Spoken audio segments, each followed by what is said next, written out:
The leather boots an Amish farmer in Holmes County, Ohio, has been wearing for 30 years look better than the pair you bought 6 months ago. His father broke them in. He has never bought a bottle of leather conditioner in his life, and the 2-ingredient treatment sitting on a shelf next to his masonry heater costs $3. The $85 billion boot industry needs you to never find out what is in that tin. By the end of this video, you will... Let me take you back to where this started for me. About 9 years ago, I was visiting a family in Holmes County, Ohio. Good people, third generation on the same farm. The father was out in the barn shoeing a horse, and I noticed his boots. They were dark, supple, not a crack anywhere. I asked him how old they were. He smiled and said his father had broken them in. His father. Those boots were over 30 years old. They looked better than the pair I had bought 6 months earlier. I asked him what product he used. He did not understand the question at first. Product? He walked me over to a shelf near his wood stove and showed me a tin can with a waxy substance inside. Beeswax and tallow. That was it. 2 ingredients. He heated the tin on top of his masonry heater, rubbed the warm mixture into the leather with his bare hands, and those boots drank it up like dry soil drinks rain. No brand name. No fancy label. No $12 bottle from a store he would never visit anyway. And right there, standing in that barn, I realized I had been lied to for decades. Not by him, by everyone else. Here's what nobody in the boot industry wants you to understand. Leather is skin. It's animal hide, and just like your own skin, it needs 2 things to stay alive: moisture and a protective barrier. When leather dries out, the fibers become brittle, they crack, they split, and once that cracking starts deep enough, there is no going back. The boot is finished. Now, the Amish figured this out centuries ago because they had no choice. They couldn't drive to a store. They couldn't order something online. They had to work with what they had on the farm. And what they had was beeswax from their hives and tallow from their cattle. Beeswax creates a waterproof seal on the surface. It blocks UV light. It prevents moisture from escaping. Tallow, which is rendered animal fat, penetrates deep into the leather fibers and keeps them flexible from the inside. Together, they do exactly what your skin's own oils do. They protect and they nourish. This isn't folk wisdom, this is chemistry. And it has been working for over 3,000 years. The Vikings used it, the Romans used it. The Anglo-Saxon leather workers documented by historical reenactment groups like Regia Anglorum used the exact same combination: oak bark tanning followed by tallow and cod oil treatment. 1,500 years of proven results, exposed and buried in 1 generation. And I'm going to tell you exactly how that happened.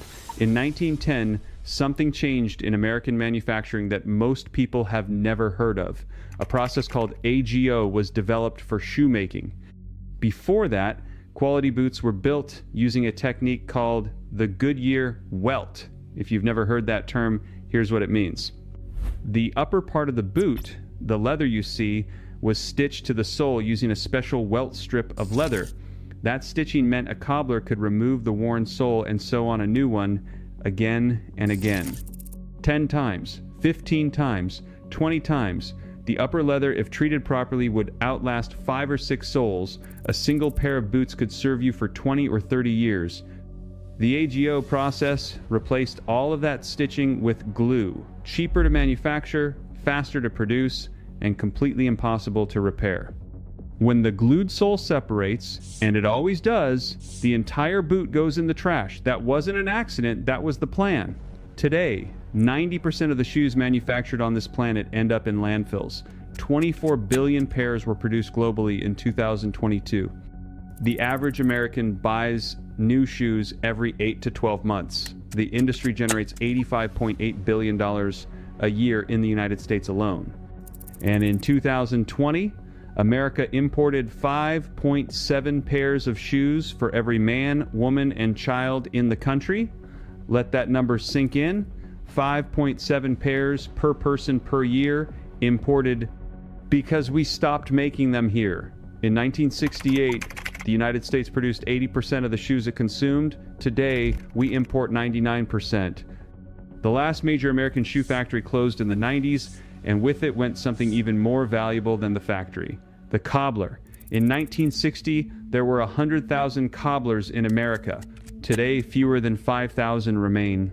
The person who could have resold your grandfather's boots, who could have saved you thousands of dollars over a lifetime, was pushed out of business. Not because people stopped needing him, because the industry made sure his services were no longer necessary. Boots became disposable. And nobody asked your permission. Before I show you the exact formula, I put together the complete Amish home system: wood, iron, leather, everything. It's in the description. But stay here, because what comes next is the part they never wanted you to see. Now, here's where it gets personal, and this is the part that made me angry when I first learned it. The products sitting on store shelves right now, the ones labeled as leather care, many of them are actively destroying your boots. Let me explain. For decades, the standard recommendation for leather conditioning was neat's foot oil. You've probably heard of it. You might even have a bottle in your garage. But here's what almost nobody knows. The neat's foot oil you can buy today is not the same product your grandfather used. The original neat's foot oil was pure. It was extracted from the shin bones and feet of cattle.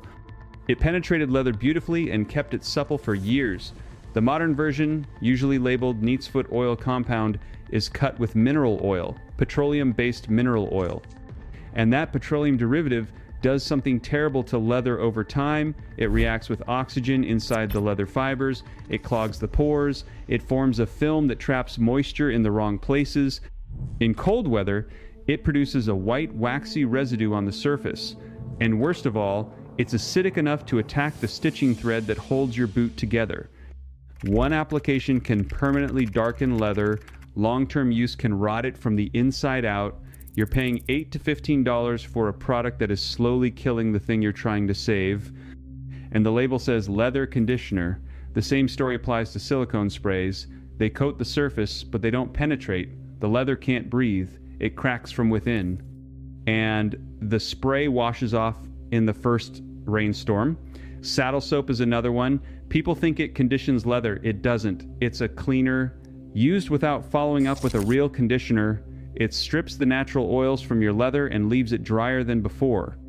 Mink oil works reasonably well in the short term, but most of what's sold in America comes from overseas and contains additives that oxidize over time.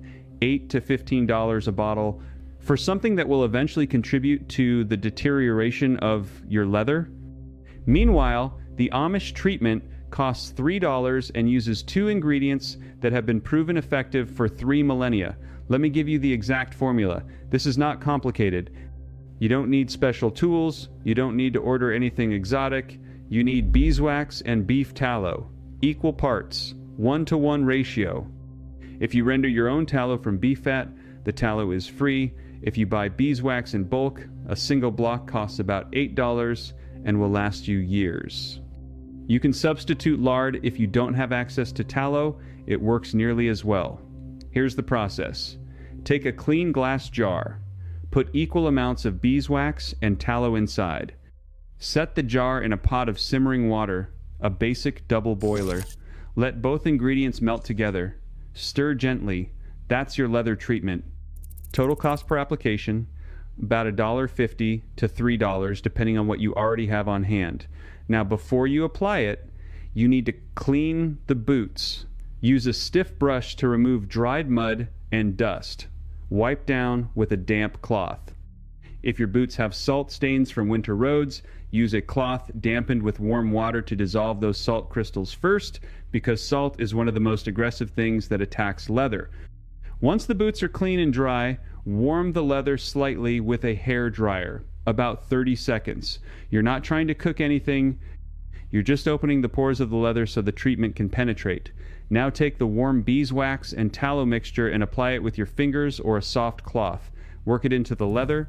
Pay special attention to the seams and stitching. That's where water gets in. That's where boots fail first.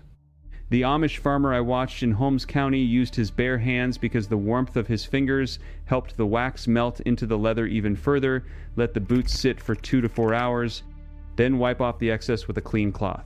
For initial treatment on a new pair of boots, or boots you're reconditioning, do this twice. After that, twice a year is all you need. Spring and fall. 10 minutes each time. That's it. An even simpler version exists if you don't want to make the mixture at all. Just take a block of pure beeswax, warm the leather with a hairdryer, and rub the wax directly onto the surface. The heat from the leather melts the wax on contact. It seals, it protects, it waterproofs. Cost per application, about 50 cents. For boots that are already dried out and cracking, there's a recovery method that most people have never tried. Apply the warm beeswax and tallow mixture generously, more than you normally would, then wrap the boots in newspaper and leave them overnight. The newspaper absorbs the excess while the oils and wax continue to penetrate deep into the damaged fibers. In the morning, unwrap them and wipe clean. I've seen boots that looked ready for the garbage come back to life after one overnight treatment. Not perfect, but functional, supple, with years of wear left in them. You cannot do this with silicone spray. You cannot do this with Neat's Foot Oil Compound. You can only do this with ingredients that match the original chemistry of the leather itself, animal fat and natural wax, the same materials that were in the leather when it was first tanned. Now here's what I promised you at the beginning. The technique I have never seen in any boot care guide, and I spent months digging through forums, talking to leather workers, reading conservation manuals. Here it is. Museum curators, the people responsible for preserving leather artifacts that are 300, 400, sometimes 500 years old, use a specific product called Pecard's leather dressing. A conservator from Ohio confirmed this in a homesteading forum. His exact recommendation was that museum curators prefer Pecard's over every other product on the market for protecting and preserving leather, whether it's new or centuries old. Now, here's what makes this interesting. Pecard's is not new. It's been around since 1802, and its primary ingredients are beeswax and animal-derived oils. The same base formula the Amish have been using, the same chemistry the Vikings used, the same treatment the Anglo-Saxons applied to their leather 15 centuries ago. The museums know this works. The conservators know this works. The Amish know this works. The only people who don't know are the ones buying $12 bottles of petroleum-based compounds from store shelves. And here's the part that connects everything. Do you remember that rich, deep smell of a vintage car's leather interior or an old saddle that's been in a barn for 40 years? That smell, the one everyone calls nostalgic, isn't nostalgia, it's chemistry. That specific aroma comes from cod liver oil that the original tanners used in the curing process. It was part of the treatment. The same cod oil that appears in the historical U.S. cavalry formula for boot care. Beeswax, tallow, cod oil, and pine resin. Trappers used it. Loggers used it. The United States Army issued it. Pine resin added antimicrobial properties and insect resistance. Cod oil penetrated deeper than any other natural oil and carried antioxidants into the leather fibers. That smell you associate with quality and tradition, it's the smell of a preservation method that was deliberately replaced by cheaper petroleum alternatives. The quality you remember isn't gone. The recipe was just taken off the shelf. Let me put this in dollars so you can feel exactly what's been taken from you.